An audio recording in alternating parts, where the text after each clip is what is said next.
Hey everyone. So, you know how we've been diving deep into the strategies of these massive companies? Mm. Well, today we're switching gears a bit. Yeah, definitely a bit more, inward focused today. Exactly. We're taking a look at that growth mindset podcast episode you sent over, those notes you made. Oh yeah, tons of good stuff in there. Seriously.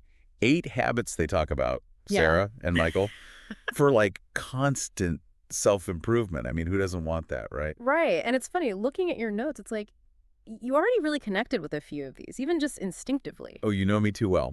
Okay, so they start with reading. Classic, But right? it's so true, though, and I like how Sarah and Michael go beyond just saying reading is good. Definitely. I remember you mentioning you're a very visual learner, right? 500%. And they talk about books being these like mentors in your pocket, offering guidance. And I feel like for you, it's not just about the words themselves, but the images, the connections your brain's making as you read. It's true. Okay, that's going in my notes. Books, mentors in your pocket.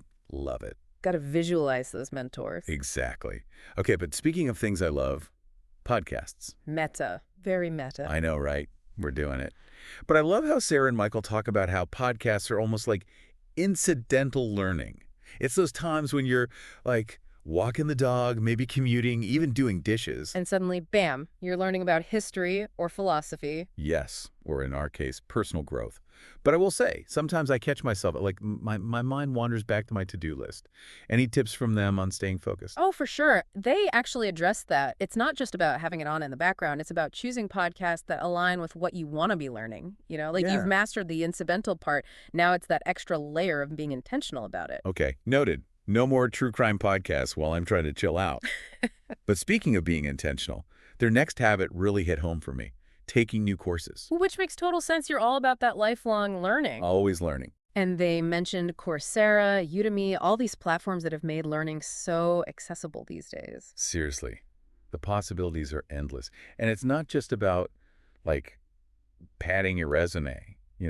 It's like literally changing your brain, that whole neuroplasticity thing. Which, by the way, you were telling me about how quickly you picked up Italian on that trip last year. It was crazy.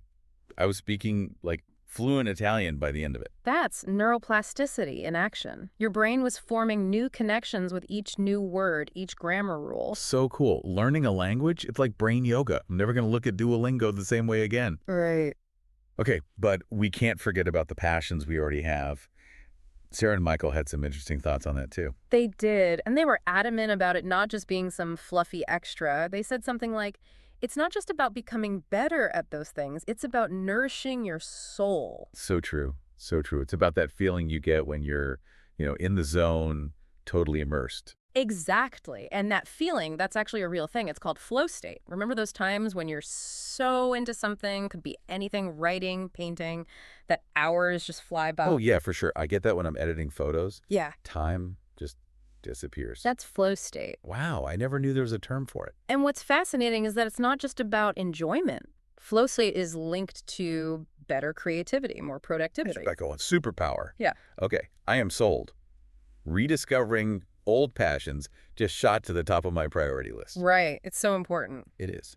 Okay, so passions, check.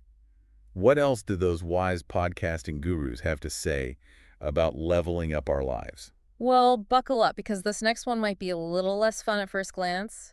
It's about getting comfortable with feedback. Okay, feedback.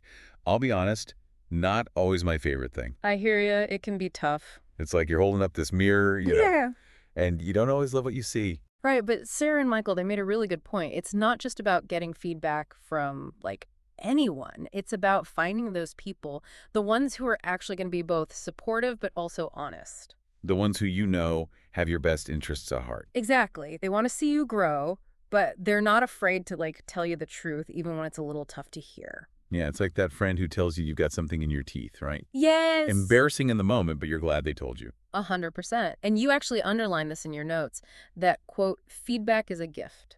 It's true. And it resonated with me even then, when I was first hearing it. And it might not always be the easiest gift to untack, right? Definitely not, But it's one that has the potential to be really valuable. for sure. Okay, I'm seeing feedback in a new light here. Less of a criticism, more of a stepping stone. That's the spirit. It's all part of that growth mindset. Growth mindset, love it. And speaking of growth, their next habit is all about setting, and actually working towards goals. Yeah. The classic goal setting. But I did like how they broke it down, those bite-sized pieces, instead of it being this overwhelming thing. Yes. And you highlighted that part about small wins, building momentum. So important. Huge. It all ties back to like how our brains work, right? We get that little dopamine hit, that reward from achieving something. And it doesn't even have to be this big, massive thing. It was like those little progress bars you see online. Even if it moves just a little, you're like, yes, okay, we're getting somewhere. Exactly. I do wonder, though, when you hit those roadblocks, because it's not always smooth sailing, did they address that at all? They did, and they emphasized those setbacks. They're not failures. They're opportunities. Yeah. It's a chance to learn, adjust your approach. All as part of the process, right? Exactly. And remember that part you underlined. The journey is just as important as the destination. It's about finding that joy and that growth in the actual process, not just being so fixated on the end goal. Okay, yeah. Enjoying the ride, even if there are a few detours. 100%. I like that. All right, so what's next? What's the next level up tip? Okay, so this one's big. And, in today's world especially, it's more relevant than ever. Embracing change. Oh, change. Easier said than done sometimes. It really is, but they made this great point, this statement, change is inevitable. It's like you can't fight it. It's like trying to stop the tide from coming in. It's going to happen. I'm picturing myself with a broom right now trying to push the ocean back. Exactly. It's not going to work. It's not going to work. So it's more about, okay, if change is a given, how do I become more comfortable with it? How do you ride that wave? Exactly. Okay, so how do we do that? Well, that's where that growth mindset comes back in, right? Okay, there it is. Because instead of seeing change as this threat, this scary thing, it's about saying, okay, this is an opportunity. It's an opportunity to learn something new, to adapt, to evolve. Like that whole thing, like when life gives you lemons. Make lemonade. Yes, exactly. Or like make something even better because you're adaptable. There you go. See? All right. I'm feeling good. Feeling adaptable. What else? Yeah.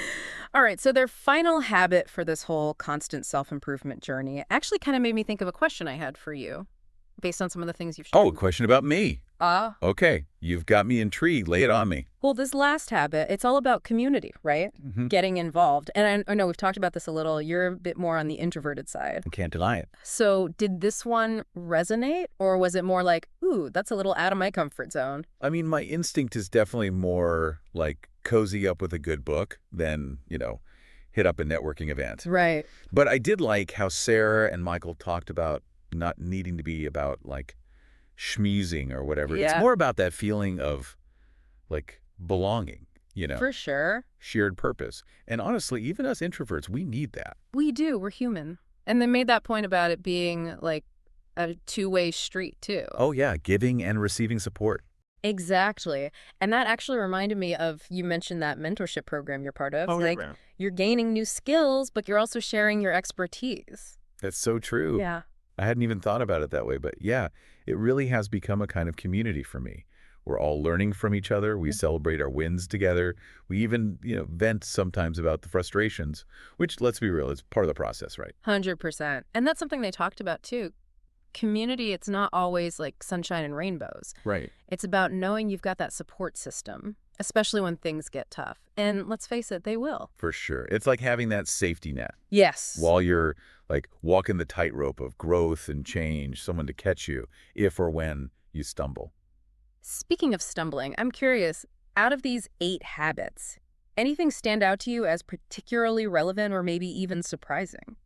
What actually surprised me the most was how much they emphasized rediscovering old passions. Interesting. Yeah. Because it's so easy to get so caught up in just life, daily grind. The daily grind, and we forget about those things that used to light us up. It's a good reminder to not take ourselves too seriously all the time. Make time for that joy, even if it seems, quote unquote, frivolous. Give yourself permission to play a little. Oh, yes. And who knows? Maybe those playful things, they actually end up fueling our creativity, bringing these unexpected benefits to other parts of our lives. It all comes back around for... Full circle. Oh. So to wrap things up today, we've covered these 8 habits for, as Sarah and Michael put it, constant self-improvement. Yeah. From the power of reading to embracing change, even the importance of finding our community. Quite a deep dive. It really was, and I think the key takeaway here It's not about doing all 8 things perfectly right now. It's about figuring out which of these speaks to you right now in your life. What's that one small step you can take? Maybe it's dusting off that old guitar or finally signing up for that online course you've been eyeing. Exactly. And remember, those small steps. They can lead to huge results. Exactly. So thank you for joining us for this deep dive. Until next time, keep those growth mindsets engaged.